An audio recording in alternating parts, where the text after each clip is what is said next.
together, can we stand a chance? Let's fight like demons. It is finally here.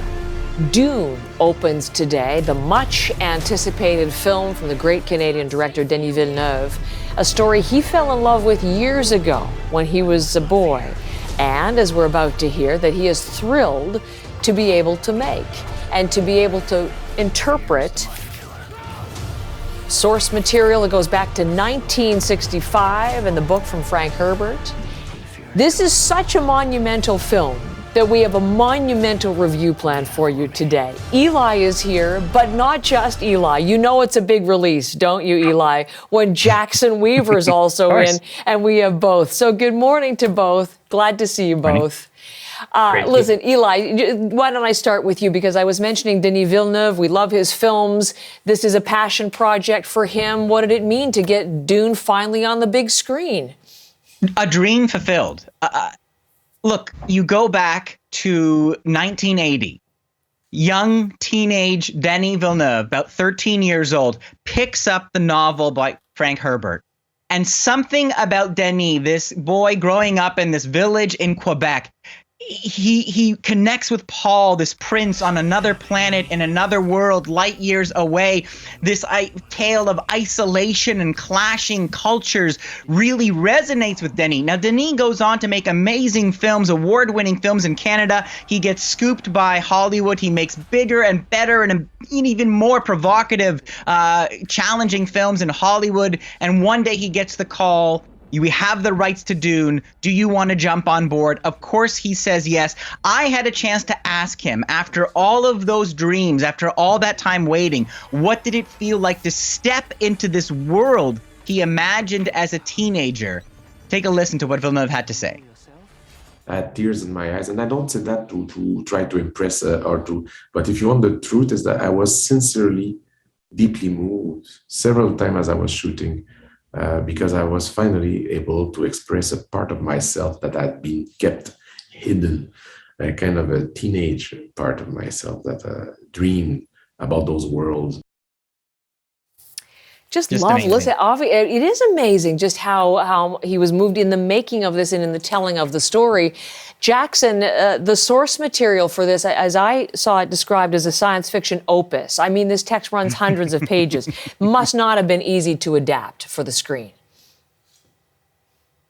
Actually an understatement. I mean, I did my homework when it came to this movie. I read Dune. It's a casual 800 pages, 3 appendices, and a glossary of terms after that. Then after that, you have Dune Messiah, and then after that, you have Children of Dune. So there's a little bit to work with, I would say. You're prepped. You are ready for this assignment.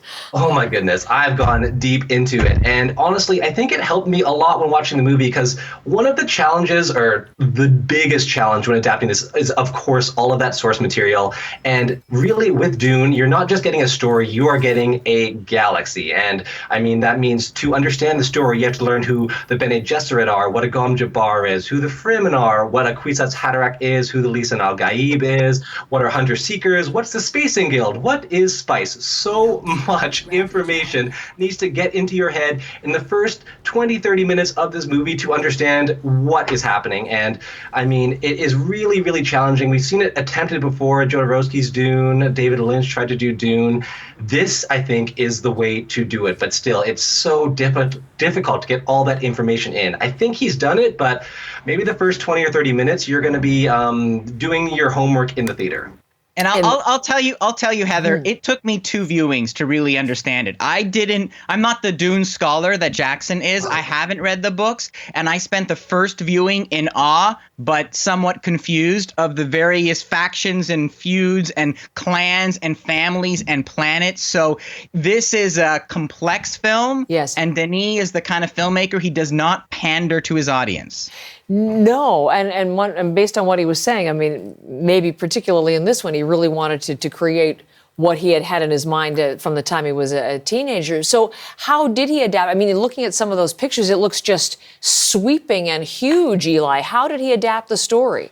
what is, I think, so amazing about what Denis has done is he has created something that is epic. Like, this is like an utterly serious version of Star Wars. This is a space opera with the House Atreides, this benevolent ruling family. They've been asked to take over this desert planet where this very valuable spice is mined for space travel. But there's the Harkonnen, this rival family that don't like them at all and have their own evil plans. And so there are those like larger than life, like almost like giant story arcs, but also with Denis, there is the personal element and something very relatable of just the expectations on there he is, Paul, the son of the Duke, Timothée Chalamet as this boy who, you know, feels all too well the responsibility on his shoulders, sees how the world is changing and is wondering if he is up to the task. So I think there is actually an intimacy to the grandness of Villeneuve's vision. Yeah, and I mean, one of the other really strong things in this, he said it was a space opera, a space epic. This has a very, very strong cast of characters, of course, as we're seeing here, but also their performances are stellar. They are impressive. One thing I would note, again, as somebody who has read the book, people often describe Dune as biblical in tone. It is this massive story about a messianic character. You get these kind of like jokey little quips in the movie that might be necessary to get like a wider audience. It feels a little off to me sometimes. There's this joke where Timothée Chalamet's character and Jason Momoa joke about him gaining muscles, and like that's odd. But moving forward, it was so strong. One of the strongest performances was Rebecca Ferguson as Lady Jessica. She is just so emotional, so vulnerable, so human. And again, that is a departure a bit from the book. There's this very, very famous part of the book called The Litany Against Fear. And when she gives it, she is breaking down, she's crying, she's trying to hold herself together. In the book, she's very, very stoic. So it was a departure, but again, it's just so strong. I love those performances. And we haven't even talked about the action. I mean, there are flying ships that float like dragonflies. There are sword battles with force fields and the sandworms. There are sandworms, people, and they are massive and momentous.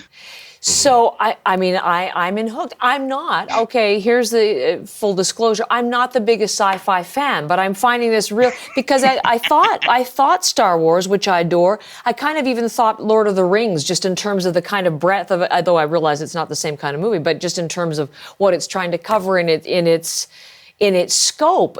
Is there anything negative that you have to say about this, or? Because you mentioned there is some controversy over what it's even all about, Eli. Yeah, I mean, I think it's interesting. Like, so this character played by Timothée Chalamet is this guy named Paul who is on a journey, and some look to him as almost, as Jackson mentioned, like this kind of messianic character. But the place that he is saving is this desert planet, and it's the Fremen, who are the indigenous people that have been able to live at one with this desert climate. It's interesting that there's this kind of interstellar white savior. The one that will save them all is this pale, young boy prince. And so, with all of the amazing imagery and the creation of these various cultures, that does seem a little backward looking, I would say.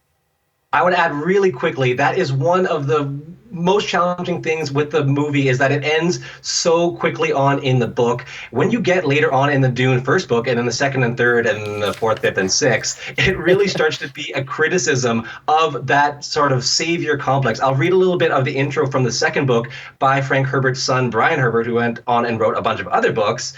The author felt that heroic leaders often made mistakes that were amplified by the number of followers that were held in thrall by charisma. There was another layer in which Dune and Dune Messiah was cautioning against pride and overconfidence, the form of narcissism described in Greek tragedies that invariably led to the Great Fall.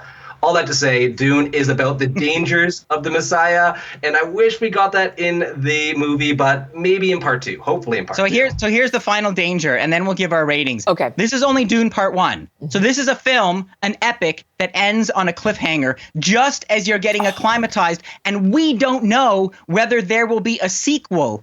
Denis Villeneuve hasn't filmed it because he put everything, all of his heart, into Part 1, and depending on how many people go see it, we get to see what happens next. Well, I'm betting that they're going to go see it based on your conversation with me this morning. Does it do justice to the classic? Give us the numbers, Eli. I think it's a towering achievement. Everything Denis has been working up to, 4.5 stars out of 5. And I will give it 4 out of 5 with a possible added 0.5 once we get part 2 and clean up some of this plot. Well, I give you 4.5, both of you, for coming in. It's always a treat to see you. Thank you, Eli. Thank you, Jackson. Thank you.